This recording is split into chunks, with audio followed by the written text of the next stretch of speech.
This is the Bahamas Tonight, the Northern Edition. Good evening, all. I'm Shasheena Rolle. As always, it is so great to have you with us. Law enforcement officers were lauded for the work they do to ensure our communities are kept safe. The praises came during the annual church service on Sunday. Sabrina Brown reports. A parade of the uniformed branches was a prelude to the annual church service. The law enforcement officers gathered at the Community at Heart Tabernacle on Coral Road to seek God's guidance for the year ahead. Minister of National Security Dr. Bernard Nottage told the officers that no effort will be spared as the government seeks to provide them with the necessary crime-fighting tools, resources, and conditions of service to effectively carry out their duties. Since coming to office, the government has committed itself to providing those resources. We've just approved the acquisition of an integrated justice collaborative solution system. A lot of big words, but it costs $2.73 million for the Royal Bahamas Police Force and the Office of the Attorney General, so that we would enable there to be a more effective, efficient, and secure communication between the relevant agencies and the implementation of the Swift Justice Initiative. Minister Nottage said the government is also working to address the problem of illegal firearms in the country. We have spent $1.2 million on an integrated ballistics identification system, which will enhance the investigation and prosecution capacities of police officers by enabling them to identify and track guns through ballistic identification and information sharing, resulting in strengthened abilities in investigation and prosecution. And we've had to do this because there are too many guns in our land. He noted that there is also a geographical challenge when it comes to the northern region. The minister said the close proximity to the United States makes these islands vulnerable to crimes of an international nature, including drug abuse, illicit human trafficking, and migrant smuggling. We know this not only from reports we've read, but from the international press and from the successes of law enforcement initiatives in the region. And that is why additional law enforcement personnel, inclusive of Defense Force officers, have been posted, for example, to Bimini in the course of the last year.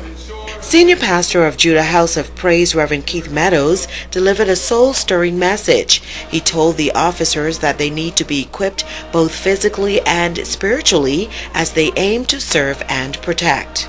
I say to the law enforcement agency, as long as you put on Jesus, everything will be all right.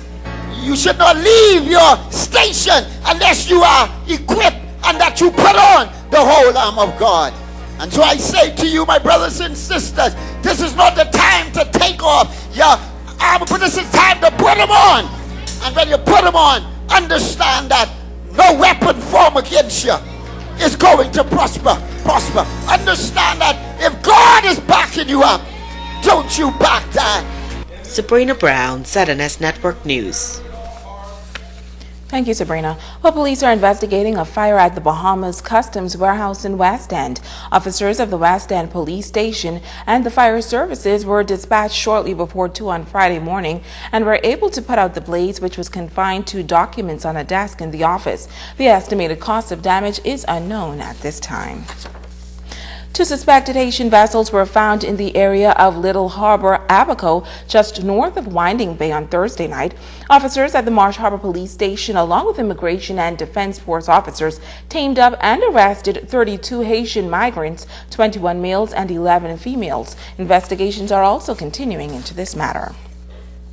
And still on the crime beat, a man was robbed while walking in the vicinity of East Atlantic and Atlantic Drive on Friday night. The victim was allegedly approached by 2 masked men who were armed with a knife and demanded cash and robbed him of $670. The culprits were reportedly wearing black t-shirts with a multicolor cloth over the mouth. Investigations continue.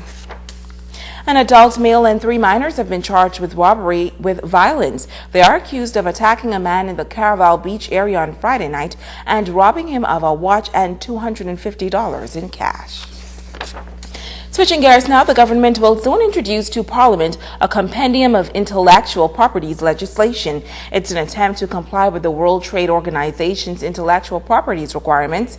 On Friday evening, the Minister of State for Legal Affairs, the Honorable Damian Gomez, met with members of the business community to advise them of the various components of the proposed legislation. Various jurisdictions throughout the world have seen fit to protect those property rights associated with thoughts and the product of thought. And so, whether we write a poem or a book, whether we do so in novels or as part of academic research, the product of thought is regarded in our community as a property right. Minister for Financial Services, the Honorable Ryan Pinder, says various jurisdictions have seen fit to protect intellectual property, and the Bahamas is following suit. He said when it comes into effect, these laws will help to build and support the industry element of the economy. You require a modern intellectual property regime to instill the confidence in these international businesses to do business in the Bahamas. To know that when they bring their products, their technology, their patents, their formula here to do business in Freeport, to take advantage of the free trade environment of manufacturing and export, that you have the regime in place to adequately protect them. Because if there is a lack of confidence in the ability to do business in the Bahamas, business will not be done in the Bahamas. Well, persons wishing to view the proposed bill on intellectual property can visit the Bahamas government's website. Those wishing to make recommendations can email them to ipservices@bahamas.gov.bs. Stay with us. We'll be back right after this.